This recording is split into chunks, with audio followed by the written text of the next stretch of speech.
ओम मंगलम भगवान विष्णु मंगलम गरुड़ध्वज मंगलम पुंडरीकाक्ष मंगलाय तनो हरि कृष्णाय वासुदेवाय हरे परमात्मने प्रणताक्लेशनाशाय गोविंदाय नमो नमः। नमस्कार, स्वागत है आपका आचार्य वाणी में। मैं आचार्य डॉक्टर विक्रमादित्य आपके साथ हूँ और आपकी राशि के दृष्टिकोण से मीन राशि, बृहस्पति प्रधान मीन राशि वालों के लिए ग्रहों का योग, ग्रहों का खेल क्या होने वाला है। देखिए, ग्रहों के लिए तो परिवर्तन एक खेल ही है और परिवर्तन जो चलता है जीवन के अनुसार चलता है, लेकिन वो खेल हम पर कभी भारी पड़ जाता है और कभी हमारे वारे न्यारे कर देता है। ज्योतिष वो विज्ञान है जो आपको समझा देता है कि जो दिन आपके आने वाले हैं वो वारे न्यारे करने वाले हैं और खेल बिगड़ने से पहले हम कैसे सही मार्ग को पकड़ सकते हैं वो भी आपको रास्ता समझ लेना चाहिए। मीन राशि वालों, इस समय परिवर्तन का समय चल रहा है। सितंबर का ये जो काल है, कई ग्रहों का परिवर्तन, सूर्य, चंद्र, मंगल, बुध, शुक्र, शनि के साथ मंगल का संबंध, कहीं ना कहीं पांचों छह ग्रहों ने एक साथ कुछ ना कुछ नया जंजाल आपकी राशि के दृष्टिकोण से बनाने के योग बनाते दिखाई दे रहे हैं। और ये ग्रहों का परिवर्तन आपकी राशि के दृष्टिकोण से देखा जाए तो थोड़ा सावधानी भरा समय दिखाई देता है, क्योंकि ये विजय का योग तो दे रहा है लेकिन बवाल भी बहुत बना रहा है। इस समय ग्रह ऐसा खेल खेलने वाले हैं आपकी राशि के दृष्टिकोण से, कोई बड़ा बवाल दे सकते हैं। आने वाले कुछ समय में आपके समक्ष देखो दो ग्रहण के बीच का समय चल रहा है।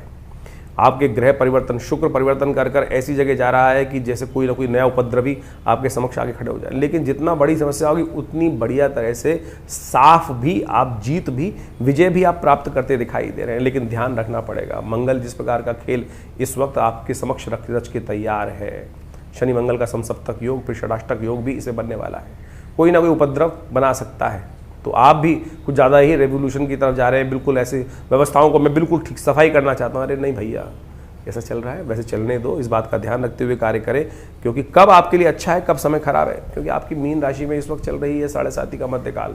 ध्यान रखना पड़ेगा, आपको ध्यान रखना पड़ेगा। अंदर के जो आंदोलनकारी जीव है उसको थोड़ा ध्यान रखते हुए कार्य करें। थोड़ा स्वास्थ्य का भी ध्यान रखने की ज़रूरत है ग्रह नक्षत्रों के दृष्टिकोण से। लेकिन इस समय थोड़ा सा एग्रेसिवनेस बहुत ज़्यादा रहेगी आपके अंदर, क्योंकि सूर्य परिवर्तन करके आपकी राशि के बिल्कुल सम्मुख आने वाले हैं। ऐसे में क्या कुछ करना चाहिए, आपको कौन सी सावधानी बरतनी चाहिए, वो सब बात हम बताएंगे आपको आपकी राशि के दृष्टिकोण से। सबसे पहले बात कर लेते हैं 11 तारीख, 11 सितंबर, बृहस्पतिवार का अवसर, चतुर्थी तिथि विद्यमान है, पंचमी का भी आगमन इसी में होगा। और आपकी राशि के दृष्टिकोण से देखा जाए तो इस समय आपका ग्रह बड़ा अनुकूल दिखाई दे रहा है। ग्रह दिखा रहा है कि कोई भी समस्या हो चिंता मत करो, समस्याओं को ठीक करने के लिए, स्वास्थ्य संबंधी समस्याओं को भी ठीक करने के लिए बहुत जल्दी ग्रह परिवर्तन की तरफ जा रहे हैं। आशीर्वाद चाहिए, भगवान का भी चाहिए, अपने पितरों का भी आशीर्वाद चाहिए, घर वालों का भी आशीर्वाद चाहिए। आपके घर वाले, माता पिता, जितने गुरुजन बड़े लोग आपसे प्रसन्न रहेंगे, उतना आपकी तरक्की, उतनी आपकी समस्याओं को दूर करने का सहायता मीन राशि वालों इस वक्त मिल सकती है। अभी आप थोड़े से परेशान चल रहे हैं ग्रह नक्षत्रों के दृष्टिकोण से, क्योंकि बुध, सूर्य सब छठे भाव में चल रहे हैं। और साथ साथ इस वक्त ग्रहों के दृष्टिकोण से और भी देखा जाए तो राहु केतु इत्यादि भी कहीं ना कहीं थोड़ा सा उपद्रवकारी बनाते दिखाई दे रहे हैं। शनि की 7.5 सबसे बड़ी चल रही है, तो उसको ठीक करने के लिए कम से कम उपाय करते रहिए। सबसे पहले पितरों को प्रसन्न कीजिए।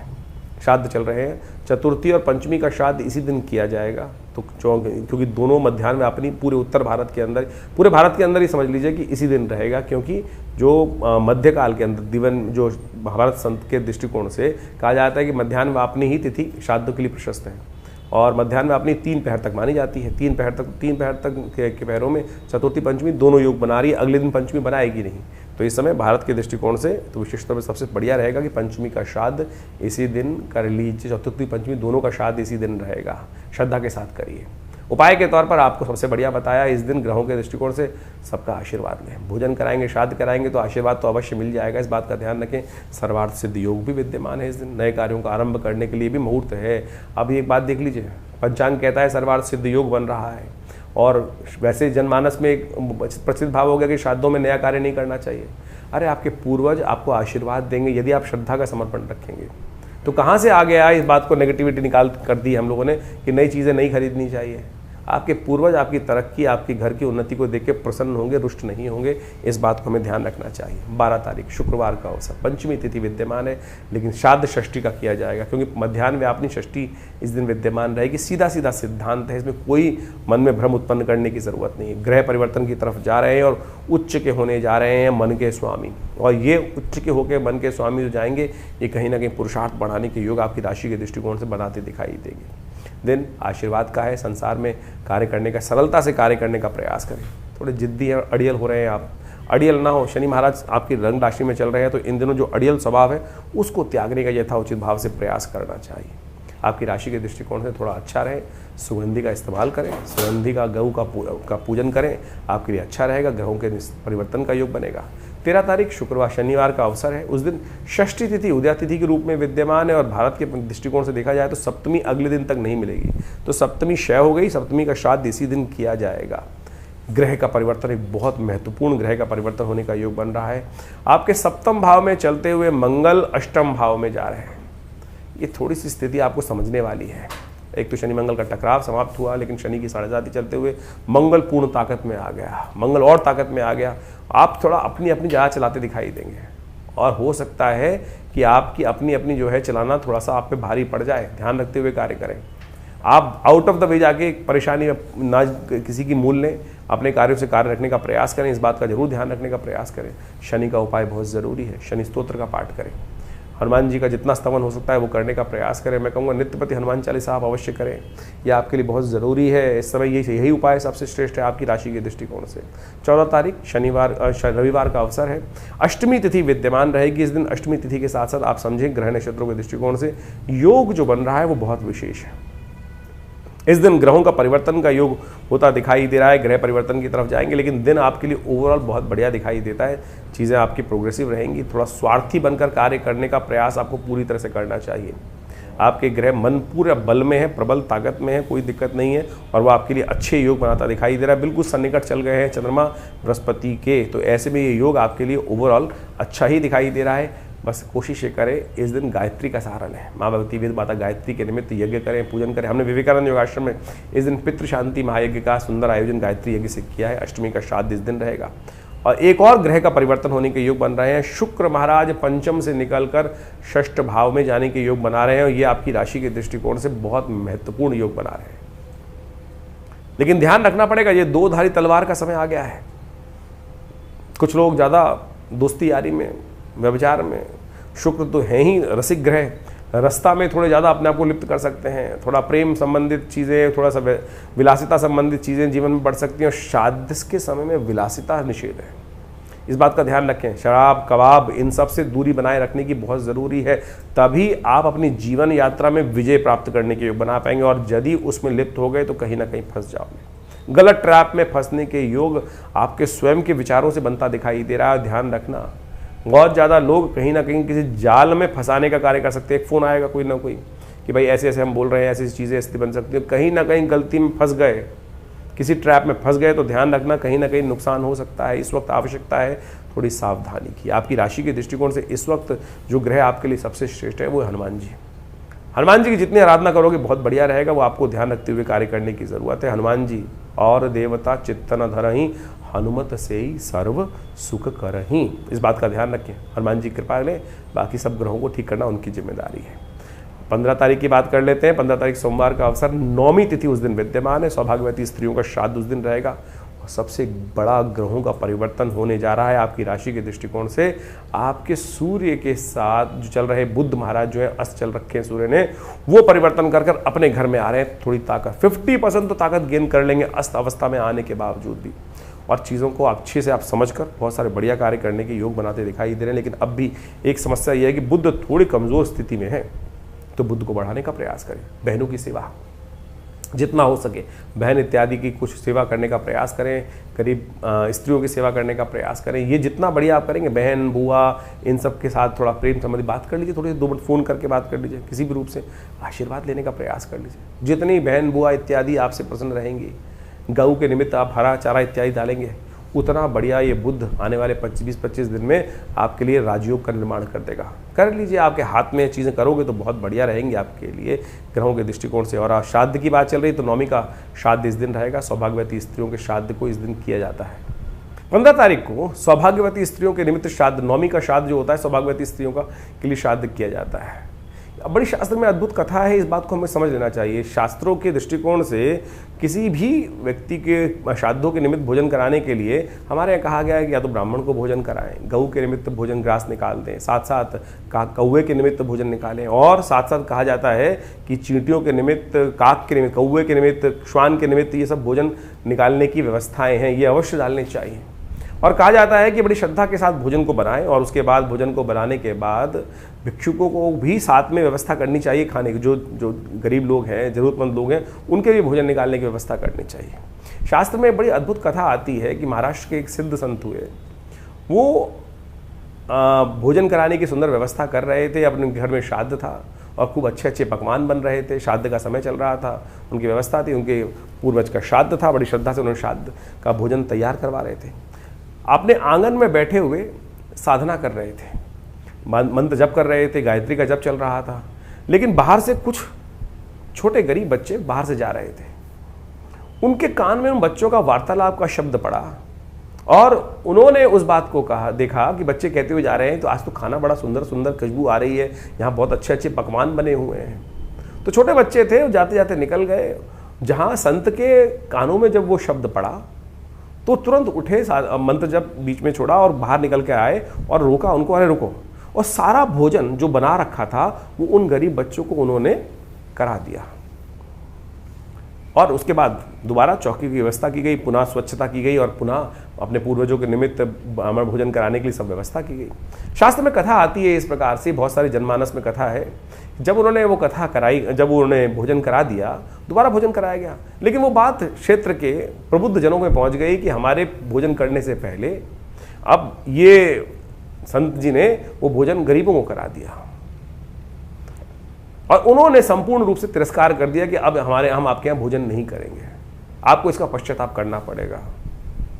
संत ने कहा पश्चाताप बिल्कुल कर लेते हैं, आप जैसे कह रहे हैं वैसे कर लेंगे। तो कहा जाता है कि उन्होंने पश्चाताप करने के लिए जल में खड़े होकर उनको कहा गया कि इस समय तक जल में खड़े होकर पश्चाताप आपको करना है। दूर कहीं घटना घटती है कि एक किसी व्यक्ति को सपन में आते हैं कि वहाँ बैठे हुए एक संत पश्चाताप कर रहे हैं और उनको कोढ़ था, और वो कोढ़ी जो व्यक्ति था उसको स्वप्न आया कि वहाँ जाकर उनसे कहना कि जो आपने पुण्य किया है वो जल आप पे डाल दे तो ये आपका रोग ठीक हो जाएगा। वो कोढ़ी भगवान से प्रार्थना करता था कि भगवान मेरा रोग ठीक करो, मेरा रोग ठीक करो। भगवान ने स्वप्न में सपने दिए, दर्शन दिए, और संत के दर्शन करके जब वो पहुँचते हैं संत दर्शन करने के लिए, वो पश्चाताप पूरे गाँव के समाज के सामने वहाँ कर रहे थे। और उन्होंने कहा उस संत से कि महाराज आप पश्चाताप कर रहे हो तो आप एक काम करो, जो आपने कर्म किया है, मुझे ऐसे स्वप्न में भगवान ने दर्शन देके कहा है कि आपका पुण्य जो है वो मुझे दे दें। उन्होंने महाराज कहा मैंने तो कोई पुण्य ऐसा मेरे ज्ञान के अनुसार से तो नहीं किया। संत ज्ञानेश्वर ने वहाँ पर इस भाव को रखा और संत ज्ञानेश्वर ने अपने उस मंत्र से अभिमंत्रित जल के बोले मैं ठीक है आपको पुण्य दे देता हूँ। मेरे अनुसार तो मेरा कोई ऐसा पुण्य करने का मन नहीं था, कोई ऐसा पुण्य करने की इच्छा से मैंने ये कार्य किया हो, मुझे लगा ठीक है, लेकिन फिर भी अगर आपकी इच्छा है तो मैं इसका पुण्य आपको जल छिड़क लेकर अभिमंत्रित कर कर उन्होंने उसको दे दिया पुण्य। कहा जाता है कि उसका कोढ़ वहीं ठीक हो गया। तो ये आप माने, शास्त्र में आज से 200 साल पहले की कथा है, घटना है, और संत ने, ज्ञानेश्वर जी ने ये घटना उनके जीवन काल में, उनकी जीवनी में ये बात लिखी हुई। तो आप समझें कि हम कोई भी भेद नहीं है संसार में किसी भी दृष्टिकोण से। कुछ तथा कथित तौर पे समाज में बहुत सारी भ्रांतियाँ उत्पन्न हो जाती हैं। तो सौभाग्यवती इस दिन विशेष तौर पे भोजन जो करा रहे हैं, गरीबों को कैसे भी भोजन यथाउचित भाव से कराने का प्रयास करें, आपके पितृ संतृप्त होंगे, बिल्कुल उनको वो आपको आशीर्वाद देंगे। इस बात का हमको ध्यान रखना चाहिए। तो श्रद्धा का समर्पण है, श्राद्ध जो है ना, श्रद्धा का समर्पण है। श्रद्धा भाव से इस कर्म को आप अवश्य करने का प्रयास करें, कल्याण होगा। भगवती कृपा से कष्ट दूर होने के योग बन जाएंगे। तो मीन राशि वालों, आपने सुंदर रूप से समझना चाहिए ग्रहों का योग आपके लिए 16 तारीख के लिए किस प्रकार का रहेगा। तो उस दिन मंगलवार का अवसर है, दशमी तिथि विद्यमान है और इस दिन दशमी का श्राद्ध रहेगा। ग्रह नक्षत्रों के दृष्टिकोण से संक्रांति है इस दिन। सूर्य अपना घर परिवर्तन कर रहे हैं, छठे भाव से निकलकर आपके सप्तम भाव में जा रहे हैं, बहुत शुभ हो रहा है आपके लिए। देखिए सूर्य यहाँ पर थोड़ा कहीं ना कहीं आपके जीवन में जो पिछले 30 दिनों में थोड़ा सा चाहे वो स्वास्थ्य के दृष्टिकोण से कष्ट रहा, कैसे भी रहा, या थोड़ी सी कुछ ना कुछ प्रबल परेशानी होती रही, उन सबसे तो कम से कम 50% इंप्रूवमेंट के योग तो बनाते दिखाई देंगे। लेकिन सूर्य यहाँ पर आकर आपकी राशि के सम्मुख आकर एक परिवर्तन, एक नेगेटिव परिवर्तन भी दे सकते हैं कि आपका रोष, गुस्सा थोड़ा बढ़ा देंगे, एग्रेसिवनेस बढ़ा देंगे। वो एग्रेसिवनेस शांत करनी पड़ेगी आपको। सूर्य को जल दीजिए, नित्यपति पीला पुष्प डालकर भगवान सूर्य को अर्घ्य देना, उसमें थोड़ी रोली डालना, ये जरूर आपको करने का प्रयास करना चाहिए। इस दिन मंगलवार के दिन ये संक्रांति का योग बन रहा है। हमने विवेकानंद योगाश्रम में मंगल ग्रह की स्थिति को देखते हुए, शनि ग्रह की स्थिति को समझते हुए शनि ग्रह नवग्रह शांति महायज्ञ रखा है, सुंदरकांड का पाठ रखा है। आप भी इसमें सम्मिलित हो सकते हैं। और ये यज्ञ का समय जो है वो विशेष तौर पर शाम की तरफ रखा गया है, 6 बजे से लेकर करीब करीब रात्रि में 9 बजे तक भंडारा चलते हुए। लाभ लीजिए, कल्याण के योग बनेंगे। इससे बढ़िया संसार में यज्ञो वही श्रेष्ठतम कर्म कहा गया है, अवश्य करिए, कल्याण होगा। 17 तारीख बुधवार का दिन है, एकादशी तिथि विद्यमान है इस दिन, और विशेष ग्रहों का परिवर्तन। देखिए अब ऐसे में कितने ग्रहों का परिवर्तन का योग बन रहा है।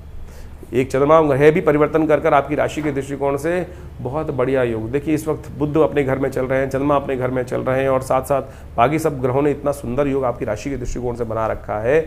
और ये जो परिवर्तन की सूचना लेकर ग्रह आ रहे हैं, ये कहीं ना कहीं से आपकी विजय, शंखनाद की सूचना दिखाई दे रहे हैं। बट ध्यान रखना, शुक्र को भी हमने आपको बताया था, वो चल रहे हैं आपके ऐसे भाव में जो थोड़े सा कहीं ना कहीं जो पार्टी होती है ना, पार्टी कहीं ना कहीं नेगेटिव पार्टी में फंसा सकते हैं। गलत लोगों की संगत, गलत बातों की संगत, गलत भावनाएं मन में होंगी ना, तो वो कहीं ना कहीं विलासिता को लगाकर सब डाउनफॉल कर देगा।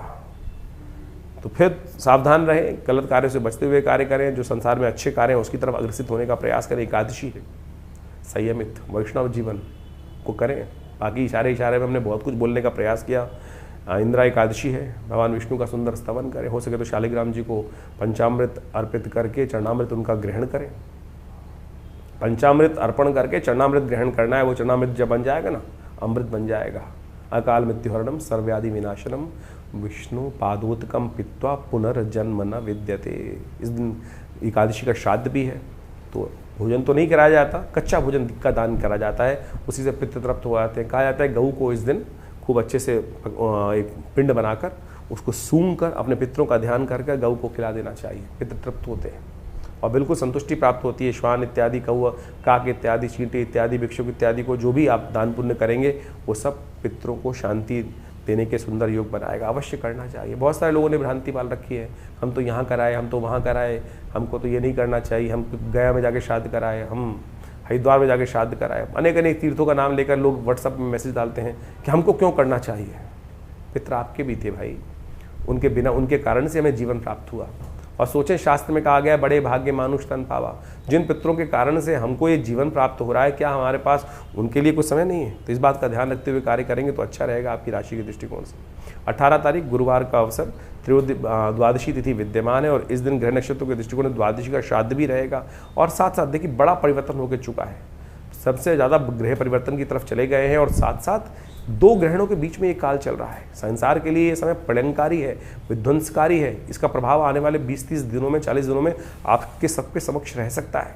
तो आपको सावधानी के साथ चलने की जरूरत है। इस बात का ध्यान रखते हुए कार्य। सर्वार्थ सिद्ध योग है, ग्रह नक्षत्रों के दृष्टिकोण से आपके लिए समय अनुकूल चलता दिखाई दे रहा है। तो जो इंपॉर्टेंट काम है तुरंत श्रद्धा के साथ, विश्वास के साथ आगे बढ़कर करने की जरूरत दिखाई देती है, क्योंकि आगे आने वाले 2-3 दिन थोड़े भारी पड़ते दिखाई दे रहे हैं। ध्यान रखिएगा, तो थोड़ा ध्यान रख काम करेंगे तो अच्छा रहेगा। बृहस्पतिवार का दिन है, पीली चीज़ों का दान करें, विद्वत समाज का सेवा करने का प्रयास करें, आशीर्वाद मिलेगा, आशीर्वाद से मेवा मिलेगा। 19 तारीख शुक्रवार का अवसर है, त्रयोदशी तिथि विद्यमान है और ग्रह परिवर्तन की तरफ जा रहे हैं। और ये परिवर्तन थोड़ा सा आपके लिए क्या बदमाशी वाला टाइम दिखाई दे रहा है। मन जो है वो सीधे रास्ते में नहीं लगेगा, कहीं ना कहीं भटकता। शुक्र के साथ चंद्रमा का संयोग जिस प्रकार से हो गया है, और जहाँ हुआ है केतु वहाँ बैठे हुए हैं और आग लगा रहे हैं उसके अंदर। ध्यान रखना भैया, थोड़ा गलत तरफ मत जाना, इस बात का ध्यान रखते हैं। गलत काम के गलत नतीजे। क्या होता है ना, जवानी में बहुत सारे लोग क्या होते हैं, अरे भागो इधर तरफ, ये कुछ पता नहीं क्या मिलने वाला है। कुछ नहीं मिलने वाला है। यहाँ पर कहीं ना कहीं ये समस्याएं आपको उत्पन्न करने के योग दे सकता है, तो ध्यान रखते हुए कार्य करने की जरूरत है। प्रदोष है इस दिन, शुक्र प्रदोष के दिन कोशिश ये करनी चाहिए कि भगवान शिव की आराधना सुगंधित द्रव्य से भगवान की शाम के समय अवश्य इत्र के द्वारा गंधोदक से भगवान का अभिषेक करते हुए कार्य करना चाहिए। आपके लिए कल्याणकारी योग बनेगा। 20 तारीख शनिवार का अवसर, चतुर्दशी तिथि विद्यमान है और ग्रह नक्षत्रों के दृष्टिकोण से आपके ग्रह योग जो दिखा रहे हैं वो कहीं ना कहीं आपके लिए कुछ नया रास्ता बनाते दिखाई दे रहे हैं। विजय का रास्ता भी हो सकता है। ये समय आपके लिए दुविधाजनक है, यहाँ जाऊँ या वहाँ जाऊँ। आपको अनुभव है, आपको एक्सपीरियंस है, उस एक्सपीरियंस को समझते हुए सही मार्ग को चुन लेंगे तो आपके लिए समय अच्छा रहेगा। शनि इन दिनों कहीं ना कहीं आपके लिए ट्रैप बनाते दिखाई दे रहे हैं। शनि का उपाय लगातार करने का प्रयास करें। सुंदरकांड, हनुमान चालीसा, शनि स्तोत्र, अपना तुलादान। ये समय ऐसा चल रहा है, शनि की 7.5 का जो मध्यकाल है कहीं भी गड्ढे में गिरा सकता है, कभी भी कुछ ना कुछ काला पीरियड आपके लिए ला सकता है। डरा नहीं रहे हैं, बता रहे हैं, समझा रहे हैं, समझ लो, समझ का फेर है फिर, क्योंकि गड्ढे से निकलने में बहुत टाइम लग जाता है। अगर अच्छा समय चल रहा है तो भगवान की कृपा मानना, पुराने पुण्य कहीं ना कहीं लाभ दे रहे हैं। उन पुण्यों को लगातार बड़े रखो, उनको खत्म मत करो। इस बात का ध्यान रखते हुए कार्य करोगे तो अच्छा रहेगा। श्राद्ध का समय चल रहा है और अभी आपने अपने भविष्य के संबंध में ग्रहों के परिवर्तन के अनुसार से कार्य समझें। देखिए, हमारे जीवन में कई बार ऐसे योग बन जाते हैं कि ग्रह बिल्कुल हमारे लिए बहुत अच्छे चल रहे हैं, सपोर्टिव चल रहे हैं, चाहे वो गोचर में हो, चाहे वो आपकी जन्मपत्री में दशाएं, अंतरदशाएं, लेकिन फिर भी कई बार हमारे मनोमस्तिष्क में कई ऐसे विशेष योग परेशानी के योग बन जाते हैं जिनसे हम निवारण का रास्ता ढूंढ ही नहीं पाते हैं। हो सकता है बिल्कुल कि पितृ ऋण जैसी समस्याएं जो हों वो आपके जीवन में कष्टकारी बनी हो, तो इसीलिए हमें अपने कुछ दायित्वों का निर्वाह अवश्य करना चाहिए। श्राद्ध इत्यादि कर्म उन्हीं दायित्वों का निर्वाह करने के लिए होते हैं। यदि घर में अनचाहे कोई कष्ट चल रहे हैं, सब कुछ होते हुए, समृद्धि होते हुए भी आनंद घर में नहीं है, जीवन निरस्ता की तरफ चलता चला जा रहा है और बार बार सपने इत्यादि में पितरों का आना दिखाई देता है, या उनकी याद बहुत ज़्यादा बनी रहती है, या आपके घर में बहुत सारे काम रुके पड़े हैं, विवाह इत्यादि के काम रुके पड़े हैं, अनेक प्रकार की कुछ ना कुछ जीवन में समस्याएं कैसे ना कैसे रूप में आती रहती हैं, तो हो सकता है उसका कारण पितृऋण हो। और उस पितृऋण से निवृत्ति के लिए शास्त्र में अनेक उपाय वर्णित किए गए। हमने भी अपना बहुत सारा अनुभव देखा कि जिस समय में एक व्यक्ति आए, उनके सपने में उनके कुछ पूर्वज थे, माता पिता इत्यादि थे, माता जी इत्यादि, उनकी बार बार सपनों में आती थी और ऐसा लगता था कि कुछ परेशान स्थिति में है।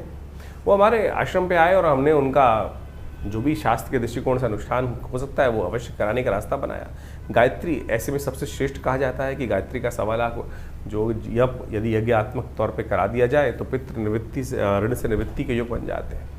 और आप सत्य माने कि वो अनुष्ठान पूर्ण आहुति कराई गई और पूर्ण आहुति कराने के कुछ दिन बाद, जैसे 21 दिन का शायद अनुष्ठान उन दिनों रहा होगा, और उसका अनुष्ठान के कराने के बाद 10 दिन बाद उनका फोन आया कि हमारे घर में जो शादी रुकी पड़ी थी, बिटिया की शादी नहीं हो रही थी, उसका भी योग बन गया। तो हो सकता है आपके बहुत सारे जीवन की समस्याएं इस पितृ ऋण से के कारण से ही हो रही हों, और हम समय समय पर जिस प्रकार से शास्त्र में वर्णित है कि नित्यपति, हम तो केवल बहुत सारे लोग तो श्राद्धों में भी आज अपने पितरों के निमित्त जो तर्पण इत्यादि है, ब्राह्मण भोजन इत्यादि है, गौग्रास इत्यादि नहीं निकाल पाते हैं, लेकिन शास्त्र में तो नित्यपति अपने पितरों के निमित्त उस तर्पण इत्यादि कार्य को कहा गया है। अभी हमारे इन बहुत सारे प्रश्न भी समय समय पर हमारे चैनल पर आते रहते हैं लोगों को। तो एक प्रश्न आया कुछ दिन पहले जो हमने उसका कारण भी बताया, उसका निवारण भी लिख के भेजा उनको, कि एक कहा गया कि भाई हम तो गया में जाके श्राद्ध कराए हैं, क्या अब हमको आवश्यकता नहीं है दोबारा? हम तो गया में ऐसा बताया गया कि अब वापस आके दोबारा अपने श्राद्ध कराने की ज़रूरत ही नहीं है। देखिए, श्राद्ध कराने की ज़रूरत हमेशा होती है, श्राद्ध तो नित्यपति है। गया जी का महात्म्य इस प्रकार से बताया गया कि पिंड वहाँ करने के बाद आपके पिंड से निवृत्ति होती, पिंड छुड़ाने मत जाइए। श्रद्धा के साथ यदि गया जी जा रहे हैं तो वहाँ अवश्य विष्णुपद इत्यादि में जाकर अपने पितरों के निमित्त जो श्राद्ध कर्म कर सकते हैं वो बिल्कुल अवश्य करना चाहिए, लेकिन नित्यपति का जो दायित्व है वो तो निर्वाह करेंगे।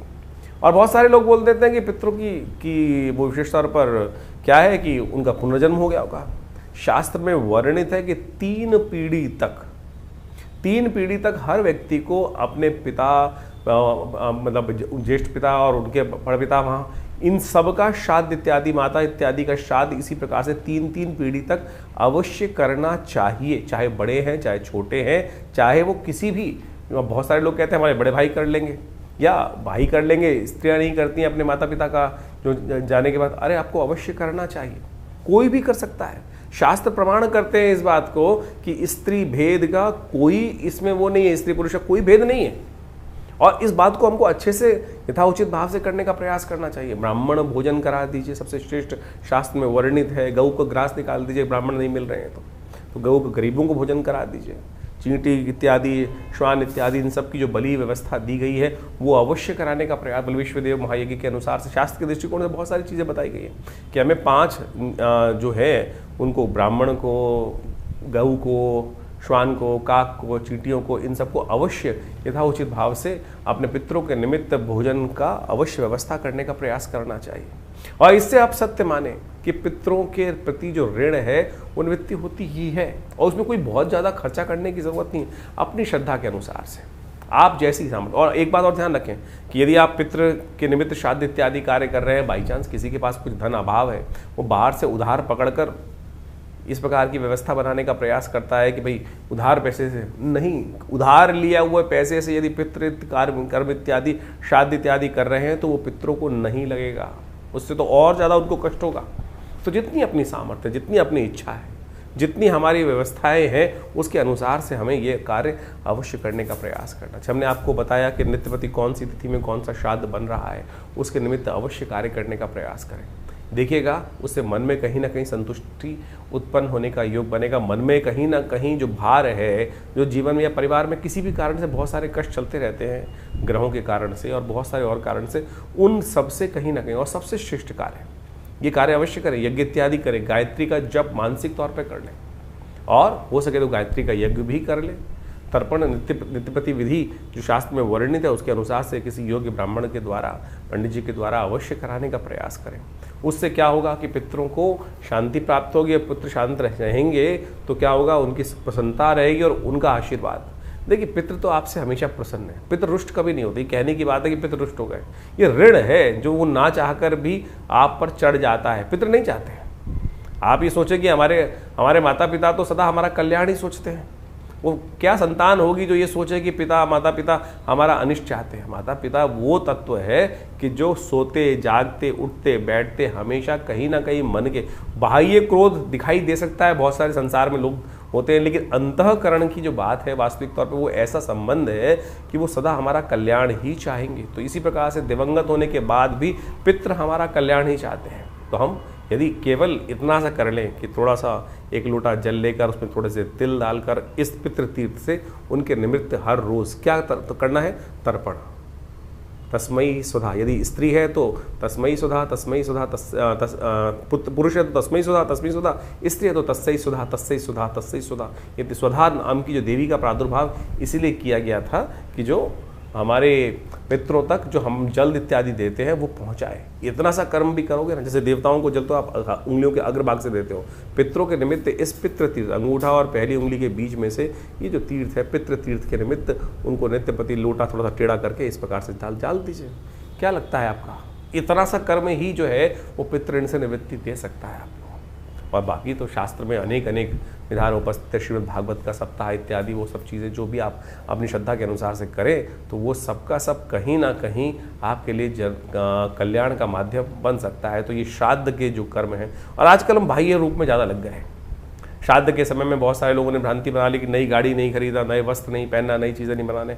हमने इस आपको आज के अपने जो कार्यक्रम के अंदर इस वक्त जो बताया, हर रोज़ के मुहूर्त बताया आपको, सर्वार्थ सिद्ध योग, रवि योग इत्यादि योग, ये किस लिए बने हैं? योग तो निषेध नहीं है ना।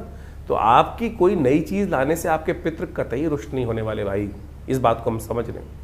ये तो हमारे जीवन को वासना से विमुक्त करने के लिए, संसारिक चीज़ों से हटाने के लिए इन दिनों ये भाव रखा जाता है कि हम उन पितरों के निमित्त अपने कर्म के प्रति सुदृढ़ रहें और वो उनके निमित्त अवश्य जो कर्म कर सकते हैं वो करने का प्रयास करें।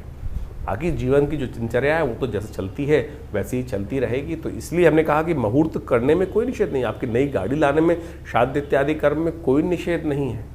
ये तो कुछ लोगों ने जनमानस में अपने अपने मतानुसार, अपने अपने भावानुसार आपके समक्ष भाव उत्पन्न करने का प्रयास कर दिया। तो लेकिन आप अपने कर्म के प्रति अपने सुदृढ़ रहें, विशेष तौर पर उन सब कर्मों को करते रहें तो पितृ का आशीर्वाद भी आपके साथ रहेगा। और इन दिनों इस बात को अच्छे से समझना चाहिए।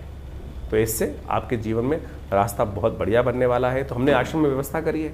बहुत सारे लोग हैं जो आज विदेश में रहते हैं, उनके लिए बहुत सारी व्यवस्थाएं नहीं हो पाती हैं, लोग दिक्कत करते हैं, समझ नहीं पाते हैं किस प्रकार से करें। तो यहाँ हमने गायत्री यज्ञ, तर्पण इत्यादि और समस्त ब्राह्मण भोजन इत्यादि की सुंदर व्यवस्था करी है। जो लोग नहीं कर पाते हैं अपने घर में, वो यहाँ पर आश्रम से उन सुविधाओं का लाभ लेकर अपने पितरों की पितृ से निवृत्ति के लिए, पितरों की आत्म शांति के लिए जो नित्यपति यज्ञ चलता है पूरे श्रावण, पूरे श्राद्ध के महीने में जो समय में, तो आप उसका लाभ लें। और जाके विशेष कोई जानकारी है तो व्हाट्सअप कमेंट बॉक्स में जाकर आप हमारे को प्रश्न भी भेज सकते हैं, हम उनका निवारण देंगे, चैनल पर भी लिख सकते हैं। और जो आपके प्रश्न होंगे उनका प्रयास करेंगे अगले कार्यक्रम में उन सब का निदान भी देकर आप लाभ लगाएं। और लगातार आश्रम पे रविवार को जो यज्ञ रहेगा, सामूहिक गायत्री यज्ञ रहेगा पितरों के निमित्त, उसमें भी आप जुड़कर अपने प्रश्नों का हल जान सकते हैं और अपने पितरों के निमित्त इस गायत्री यज्ञ में भाग लेकर उनके लिए आत्म शांति का रास्ता ढूंढ सकते हैं।